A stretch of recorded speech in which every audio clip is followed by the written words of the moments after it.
Hello friends, welcome back in my YouTube channel. हमने इससे पहले तीन चीज़ें डिस्कस की थी। शॉर्टकट तरीके से पहले हमने लीनियर इक्वेशंस को सॉल्व करना सीखा था जो टू वेरिएबल के लिए भी सॉल्व होती थी। उसके बाद हमने सीखा कि किस तरह से हम इजी वे से मैट्रिक्सेस का इनवर्स फाइंड कर सकते हैं, पहले 2x2 मैट्रिक्स के लिए और फिर 3x3 ऑर्डर के मैट्रिक्स के लिए। होप आपने वो वीडियो देखी होंगी, अगर नहीं देखी है आप एक बार फिर से प्लेलिस्ट में जाके और उस वीडियो को देख सकते हैं। वो आपके लिए बहुत हेल्पफुल होगा और आपको आगे फ्यूचर में बहुत काम करेगा, स्पेशली कॉम्पिटिटिव एग्जाम्स के लिए आपके लिए हेल्पफुल होगा। आज मैं डिस्कस करने वाला हूँ कि हम किस तरह से शॉर्टकट तरीके से इंटीग्रेशन कर पाएंगे जब हमारे पास दो फंक्शन मल्टीप्लाई में होंगे। इसमें हम जनरली क्या करते हैं कि हमारे पास इंटीग्रेशन ऑफ पार्ट्स का एक रूल होता था कि फर्स्ट फंक्शन सेकंड फंक्शन हम अज्यूम करेंगे, और जब दो फंक्शन का हम इंटीग्रेशन करते थे तो हम करते थे first as it is integration of second D X minus whole integration D by D X of first integration of second and then integration of this whole. तो ये हमारा था बहुत लेंदी प्रोसेस, जिससे हम दो फंक्शंस अगर मल्टीप्लिकेशन में है तो उनका इंटीग्रेशन करते थे। और इसके लिए भी आपको पता होगा कि आप अकॉर्डिंग टू आई लेट जो है फर्स्ट फंक्शन और सेकंड फंक्शन अज्यूम करते थे। I for inverse, L for logarithm, A for algebra, T for trigo and E for exponential. इस ऑर्डर में आपको फर्स्ट और सेकंड फंक्शन अज्यूम करना होता था। आप उससे भी सॉल्व कर सकते हैं, लेकिन वो थोड़ा सा बहुत लेंदी मेथड है, थोड़ा नहीं बहुत ज़्यादा लेंदी है। मैं आपको बताता हूँ कि शॉर्टकट में हम कैसे करके इंटीग्रेट कर पाएंगे या शॉर्टकट हम कैसे डेवलप कर पाएंगे इंटीग्रेशन ऑफ बाई पार्ट्स के लिए। तो सपोज हमारे पास इस तरह का क्वेश्चन है कि ये x cube sine x D x आपको इंटीग्रेट करना है। आपको पता है ये आपका एलजेब्रा है और ये साइन एक्स है। अगर आपको इसको इंटीग्रेट करना है तो आप अगेन प्रोडक्ट रूल लगा के या इंटीग्रेशन ऑफ बाई पार्ट्स करके काफ़ी लेंदी प्रोसेस फॉलो कर सकते हैं, या फिर यहाँ मैं आपको बताता हूँ कि कैसे करके ईजिली आप विद इन अ मिनट जल्दी से इसको इंटीग्रेट कर पाएंगे। तो सबसे पहला काम, मुझे इन दोनों में से वो फंक्शन उठाना है जिसका डिफरेंशिएशन खत्म हो सकता है, मींस जिसको मैं लगातार डिफरेंशिएट करूंगा वो तो खत्म हो सकता है। तो मुझे पता है कि एक्स क्यूब का डिफरेंशिएशन ऑब्वियस सी बात है एक एंड पे खत्म हो जाएगा, लाइक 3x होगा फिर 6x, तो इस तरह से वो जीरो हो सकता है। तो उसको मैं यहाँ पे लिखूंगा। तो मैंने क्या किया, एक कॉलम में एक्स क्यूब लिखा और एक कॉलम में साइन एक्स लिखा। अब मुझे पता है कि इस एक्स क्यूब का डिफरेंशिएशन खत्म हो जाएगा, तो इसको मैं करूंगा डिफरेंशिएट और इसको मैं करूंगा इंटीग्रेट। तो देखिए एक्स क्यूब का जब मैं डिफरेंशिएशन करूंगा तो ये मेरा बनेगा 3x स्क्वायर। फिर एक बार और इंटीग्रेट डिफरेंशिएट करूंगा इसको तो ये मेरा बनेगा 6x। फिर एक बार और डिफरेंशिएट करूंगा तो 6, और अगली बार डिफरेंशिएशन करने पे 0 हो जाएगा। देखिए मैंने क्या किया, एक्स क्यूब का डिफरेंशिएशन किया तो 3x स्क्वायर, फिर 3x स्क्वायर का डिफरेंशिएशन किया तो 6x, और फिर 6x का किया तो 6, और 6 कांस्टेंट है इसलिए इसका डिफरेंशिएशन हो जाएगा 0। अब यहाँ भी इतने स्टेप्स में आप इंटीग्रेशन करते चलिए। तो आपको पता है साइन एक्स का इंटीग्रेशन होता है माइनस का कॉस एक्स। फिर आप माइनस कॉस एक्स को इंटीग्रेट करेंगे तो ये मिल जाएगा माइनस का साइन एक्स। फिर आप माइनस साइन एक्स को इंटीग्रेट करेंगे तो आपको मिलेगा कॉस एक्स। और फिर आप एक बार कॉस एक्स को फिर से इंटीग्रेट करेंगे तो आपको मिलेगा साइन एक्स। देखिए यहाँ क्या किया, sine X as it is लिखा था जो हमारे पास ये था, इसको पहले इंटीग्रेट किया तो साइन एक्स को इंटीग्रेट किया तो minus cos x, minus cos x का integration minus sine x, minus sine x का होता है plus sine x, because sine x का इंटीग्रेशन होता है माइनस और माइनस माइनस प्लस बन जाएगा तो कॉस एक्स, और फिर कॉस एक्स को एक बार इंटीग्रेट किया तो साइन एक्स। अब आगे नहीं करूंगा क्योंकि यहाँ पे आ चुका है 0। जब तक ये वाला डिफरेंशिएशन 0 नहीं होगा तब तक दोनों कॉलम को आप आगे बढ़ाते जाएंगे। अब क्या करते हैं, इसके आगे मैं थोड़ी देर के लिए प्लस, फिर माइनस, फिर प्लस, फिर माइनस, और फिर प्लस, यानी यहाँ से मैं अल्टरनेट सिंबल इस पे लगाते चले जाता हूँ, plus minus plus minus plus.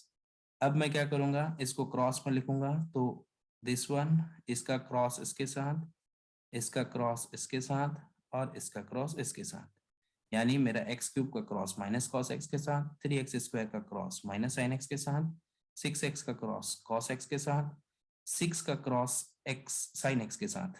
अब हम इसको 1 बाई 1 लिखेंगे, इन दोनों का आपस में मल्टीप्लाई करके, और बाहर का सिंबल को भी माइंड में रखेंगे, इसको भी सॉल्व करेंगे। तो यहाँ प्लस है तो कोई दिक्कत नहीं होगी। तो पहला टर्म मेरा बनेगा x cube into minus cos x, तो ये मेरा बन जाएगा minus x cube cos x.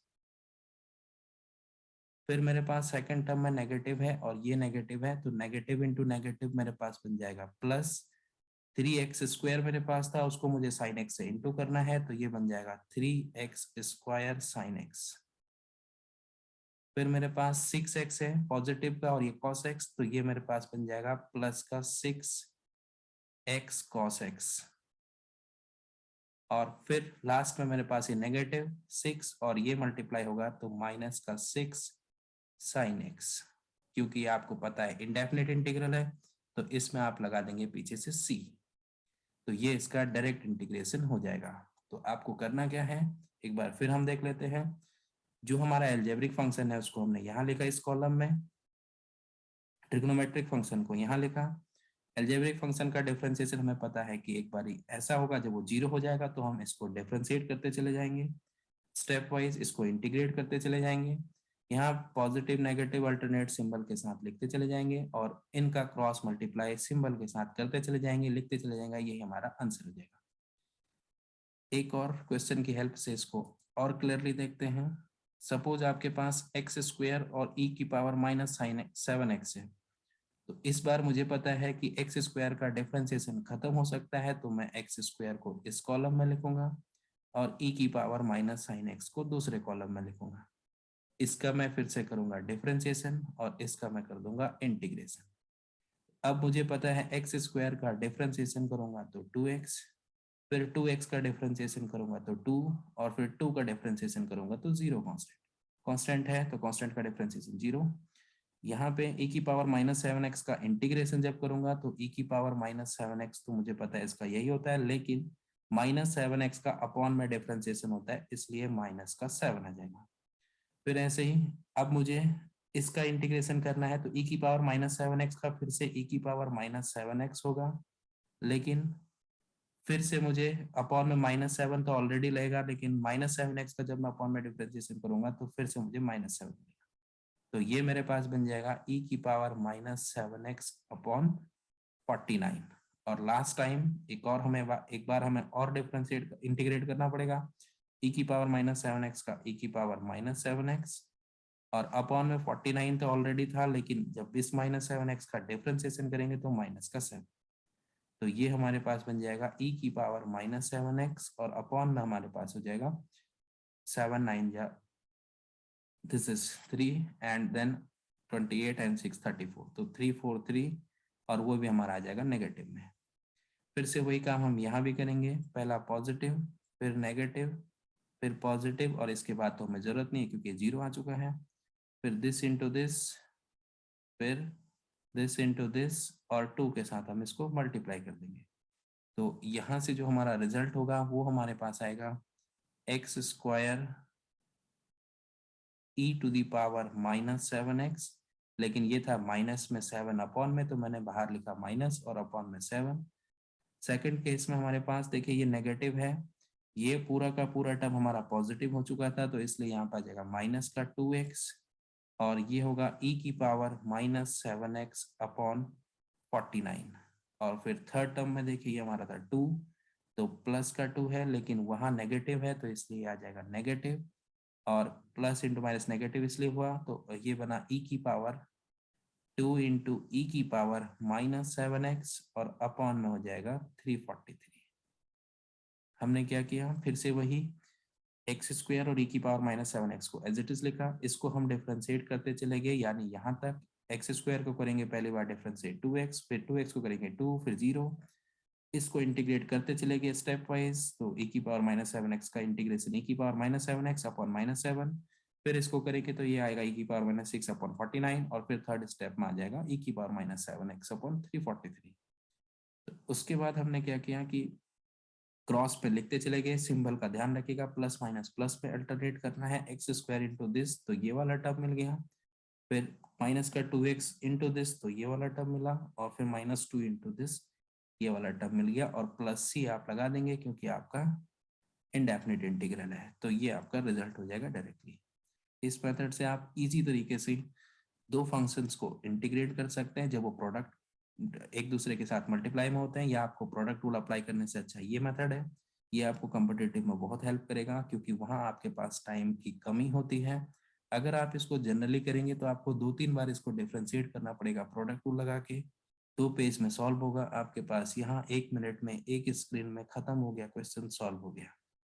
इसी तरह की वीडियोस के लिए आप बने रहिए। आगे हम अगले स्लाइड में या नेक्स्ट वीडियो में डिस्कस करेंगे कि कैसे करके हम उन दो फंक्शन का इंटीग्रेशन करेंगे जब दो फंक्शन मल्टीप्लाई में तो होते हैं लेकिन दोनों में से किसी का भी डिफरेंशिएशन खत्म नहीं होता है, जिसको आप जनरली आई लेके सॉल्व करते थे, लेकिन उसको भी हम यहाँ शॉर्टकट तरीके से सॉल्व करेंगे। तो होप आपको ये वीडियो पसंद आया होगा, बने रहिए। नेक्स्ट वीडियो में हम डिस्कस करेंगे नेक्स्ट ट्रिक को। तब तक के लिए बाय।